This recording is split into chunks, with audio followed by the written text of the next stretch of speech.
Salut à tous et bienvenue sur Info Plus. Aujourd'hui, nous vous racontons l'histoire incroyable d'Antonio Ferrara, un braqueur multirécidiviste surnommé le Roi de la Belle, qui a récemment été interpellé en Belgique. Qu'est-ce qui a conduit à son arrestation? Quelles leçons pouvons-nous tirer de cette affaire?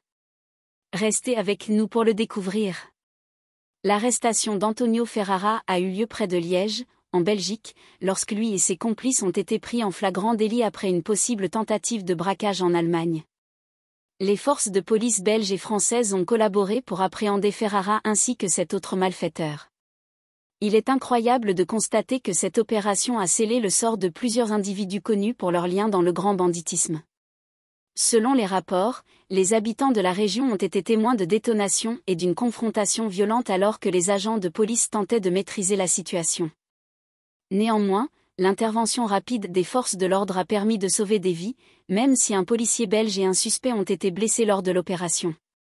Les autorités ont suivi Ferrara et ses complices depuis plusieurs mois, surveillant leurs activités suspectes, y compris des déplacements vers et depuis la Belgique.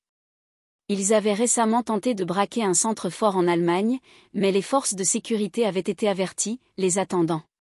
Durant la tentative avortée, l'équipe a été interceptée alors qu'elle rentrait. Le ministre français de l'Intérieur, Bruno Retailleau, a félicité les policiers pour leur professionnalisme dans une situation aussi délicate. Cette arrestation souligne l'importance de la coopération internationale entre nations dans la lutte contre la criminalité.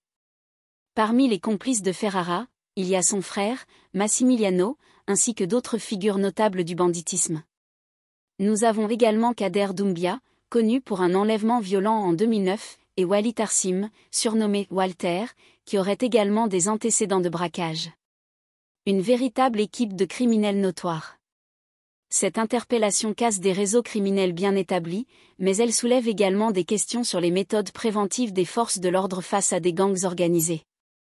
Né le 12 octobre 1973 dans le sud de l'Italie, Ferrara a commencé sa vie criminelle assez tôt. Il a été condamné pour divers braquages et une tentative de meurtre, mais il est surtout connu pour ses deux évasions audacieuses. La première, en 1998, lors d'un transfèrement à l'hôpital, et la seconde en 2003, quand Ferrara et ses complices ont attaqué une prison avec des lance-roquettes. Ces actes lui ont valu son surnom de Roi de la Belle. Après sa libération en juillet 2022, Ferrara prétendait aspirer à vivre une vie normale avec sa famille. Toutefois, cet événement récent montre que le passé peut parfois le rattraper. L'arrestation d'Antonio Ferrara et de ses complices représente une victoire pour les forces de l'ordre dans leur lutte contre la criminalité organisée. Elle rappelle aussi que les criminels n'ont pas de frontières et que la collaboration internationale est cruciale pour les appréhender. Qu'en pensez-vous? Pensez-vous que cette arrestation va réellement mettre fin aux activités criminelles de Ferrara? Partagez vos opinions dans les commentaires ci-dessous. N'oubliez pas de liker, de vous abonner et de rester à l'écoute pour plus d'histoires fascinantes du monde criminel. Merci et à bientôt.